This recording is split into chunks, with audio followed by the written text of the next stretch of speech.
Hello everybody and welcome to the channel. So in today's video we are going to be talking about Barcelona's debut, and Barcelona has played against Real Sociedad, and in this game at the Camp Nou Barcelona has won 4-2. This is it, right? This is the official game where it is considered as the first game in the post-Messi era. Barcelona officially do have to navigate themselves through this season without the greatest player that has ever played the game, and that is Lionel Messi. Now we do have players such as Frenkie de Jong, Pedri, Memphis Depay, Antoine Griezmann, Serginho Dest, Eric Garcia, who is going to be leading Barcelona for the next 12 to 18 months. And it's very exciting because we have started with a win. Yes, there has been some flaws within this game, but we have certainly saw some positives that Ronald Koeman's players have displayed on this field. So what we are going to be doing in today's video is talk about the first half, the second half, and then give my overall review of this game. If you guys are new here, welcome to the channel, welcome to the family, and let's get to it. So first things first, let's start talking about the starting 11, because if you look at the starting 11, many were actually pleased to see these players within the starting 11, and many were surprised that Eric Garcia was actually going to be starting in this game. Many of us did expect Ronald to be right next to Gerard. Many were assuming that Eric Garcia needed more time and that Koeman needed to work with a player like Garcia in order for him to understand what it does take and what is necessary to be a solid center back for FC Barcelona. But Ronald Koeman chose to be very bold tonight. He chose to use a player like Eric Garcia, and surprisingly, right, this is actually what the club does need to see. This club needs something to look forward to know that we have these young players coming into the starting 11 because they want to mark their own era in this football club, and Ronald Koeman wants to do that with FC Barcelona. We saw Eric Garcia, we saw Pedri, Memphis, Frenkie de Jong, and Serginho Dest, and so you can see that Koeman's intentions is to continue to use the youth. Aside from that, right, if you look at the squad list that was displayed about 9 hours before the Barcelona match did start, you can see that Pjanic, Umtiti, Coutinho, and Collado were not even in the squad list, and many were questioning what happened to these players. And so it says here that it is official, coming from Barcelona themselves, that Pjanic, Umtiti, Coutinho, Collado have all been left out from the game because of technical decisions made by Ronald Koeman. It has also been said from Helena Condis that Koeman left Umtiti, Pjanic, and Collado today because they aren't in his plans. So this is a very definitive move coming from Koeman. He wants to make it clear that these are going to be the players that Ronald Koeman does not count on and does not plan on using these players for the upcoming season. He simply just does not see any value. And to be very honest, this is the type of movement we want to see within Barcelona, is to be very strict on how we sportingly operate within this club, because that is how you build a great Barcelona, is to show that these are going to be the players that we do count on, and these are not going to be the players that we're not going to be counting on. And if you're not going to be counted on, then you're going to have to look elsewhere in order to gain your minutes, but it is not going to be in FC Barcelona. So because of these decisions that Koeman has made alongside the sporting department, you better bet that there is going to be news surfacing in the media in this upcoming week regarding these players. But now let's move on towards the first half. And let me tell you guys, in this first half, it was a very pleasant first half. Barcelona demanded the ball, they pressed the opposition very well, and one of the greatest things that we saw Barcelona do on the field in the first half is that every time Barcelona actually regained the ball, they either did two things, and this is going to be two things that we did not see in the last season. Point number one, they either calmed the play down, right? They regained the ball, had possession, and restart the attack. They're like, okay, we have the ball, let's organize ourselves, get in that position, you stay over there, I have the ball, we know what we need to do, now let's move forward. Or they did point number two, which is they regained the ball and then they immediately play very vertically and they automatically just looked for the goal. This is something that we did see between the likes of Frenkie de Jong and Memphis Depay. Every time they receive the ball, they gain the ball, they move forward immediately, and that is the type of Barcelona we want to see, is a very vertical FC Barcelona. But here's the one thing that really impressed me the most, right,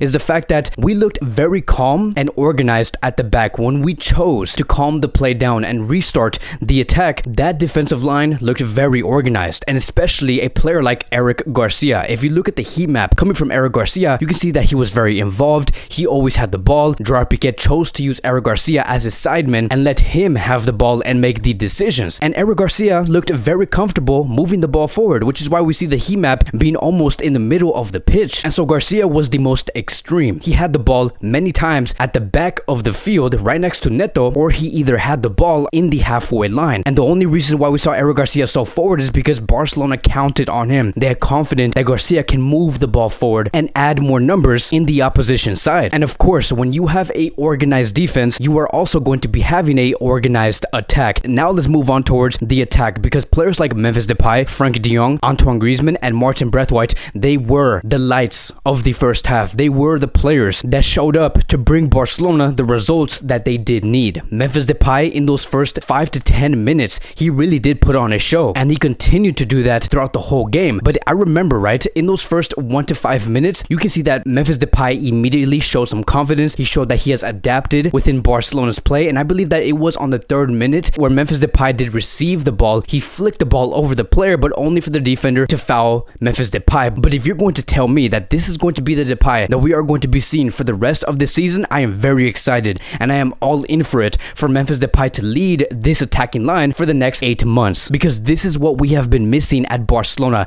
is a player that can take down players on his own, is someone who can show the technique and get himself away from very complicated situations. And the fans loved it. The fans were rooting for Memphis Depay, and it did not take long for Barcelona to score their first goal. On the 19th minute, Gerard Pique did score a header for FC Barcelona, which was a moment at the Camp Nou. The one player that has cut his salary tremendously to the point where it did allow the other players to register themselves in La Liga. Gerard Pique did score the first goal for FC Barcelona, and you better bet, right, that Memphis Depay has thanked Gerard Pique by giving Gerard Pique an assist, a great pass that allowed Pique to score his goals. And then immediately after that, Pique was running to the corner, he kissed the badge, and basically winning the love from these Barcelona fans. Gerard Pique was the man of the moment, and he showed why he loves Barcelona so much. And then fast forward towards the 45th minute, we did see a quality goal coming from Barcelona. We saw Frenkie de Jong receive the ball on the right side. He took it forward, he progressed the ball. You can see that he slowed down the play, analyzed exactly what was inside the box, and he waited for Martin Braithwaite to make that last run. And Sociedad did not know where Martin Braithwaite was at, and then only until the end, Martin Braithwaite scored the second goal for FC Barcelona, and Barcelona were 2-0 up. It was a great quality goal. Again, let's really pay attention to what happened before Martin Braithwaite headed that ball into the net. The way that Frenkie de Jong has slowed the game down, he analyzed, he did not feel pressure to immediately center the ball. That is something that can only come from a quality midfielder. Frenkie de Jong did exactly that, and this is the type of de Jong that we do want to see, is a de Jong that can be very advanced, right? Someone who is in a very advanced role where he can also be very efficient. He can just do so much more on the ball. And then moving on towards the second half, one of the big points that we did see was Martin Braithwaite scoring his second goal immediately within the second half. And you just look at that goal that Martin Braithwaite did score, it was also a moment for this player, because you can feel that this is a player that does have a point to prove. He knows exactly, and he is very well aware that there is a player that is not in the squad list that is looking to take his spot, and that is Sergio Aguero. And this is exactly what we want to see. We want to see the healthy competition, and this is exactly how you should run your system sportingly in Barcelona, is to have these players feel like they need to earn their spot within their position. Martin Braithwaite is not by himself. Martin Braithwaite is aware that Aguero wants to take his spot, and we need this type of healthy competition. So I am very pleased. I am also very happy, and I know that many Barcelona fans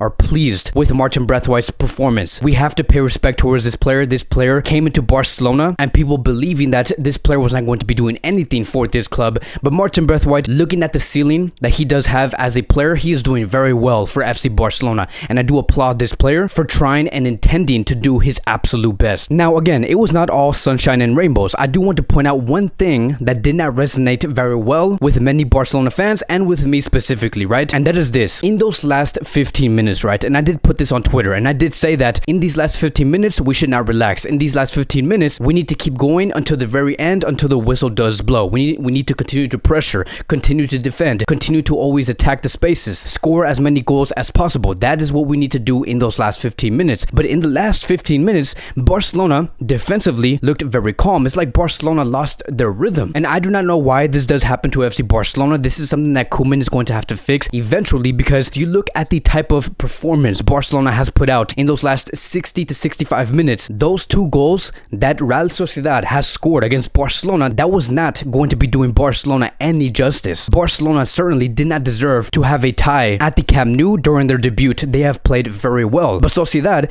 did score 2 goals against Barcelona. And in the first goal, Emerson just did not look like he was very well aware on who was behind him, which is the reason why they have scored the first goal. And then you look at the second goal, right? That second goal was not even supposed to happen, because Nico Gonzalez did not even commit a foul against that player. But because the ref thought that Nico Gonzalez gave a foul. That is the reason why Sociedad had the opportunity to shoot a free kick, and they have scored a stunner of a free kick. So it was getting very frustrating. And the other thing that I would like to point out is going to be this. In those last 15 minutes, I have no idea why, but one of the things that Ronald Koeman really likes to do is to make substitutions, right? Now, it's normal to make substitutions, of course, in football. That is part of the game. But the fact that Lenglet came in from Memphis Depay, and you see that Barcelona and Sociedad are getting very tense, and you're starting to feel like the opposition can actually come back, why would you put Lenglet in the middle of that tension? And many of us did also expect Demir to come in or Gavi, but the one definitive substitution that he has made, it was Lenglet coming in from Memphis Depay, and we started to get very worried. The fact that Barcelona were slowly crumbling in those last 10 to 12 minutes, this is exactly what we saw last season, and we paid the price so many times for doing so. So I really do hope that the sporting department and Ronald Koeman can analyze why does Barcelona crumble down and allow 2 goals in a span of 10 minutes within those last 15 minutes of a 90-minute game. We need to learn to shut down these games very early and to control the ball in those last 15 to 20 minutes to show that we are going to be the winners of this game. But then fast forwarding towards the 90th minute, we did see Martin Braithwaite give an assist to Sergi Roberto, and Sergi Roberto scored the goal on the 90th minute, and Barcelona were up 4-2, which sealed the deal for Barcelona, and they have won the match, gained the 3 points, and they have won 4-2 in the post-Messi era. Again, it was a very class display coming from Martin Braithwaite. He is considered as the man of the match for this game. I have no arguments about that. Martin Braithwaite fully deserved his recognition for tonight. But the one thing that I do want to say is this, right? I want to end this on a very positive note because I think that there's a lot of good things to choose from this game. The fact that we saw Busquets run back, the fact that we saw Memphis Depay take the responsibility to lead the attack, the fact that we saw Frankie de Jong as the attacking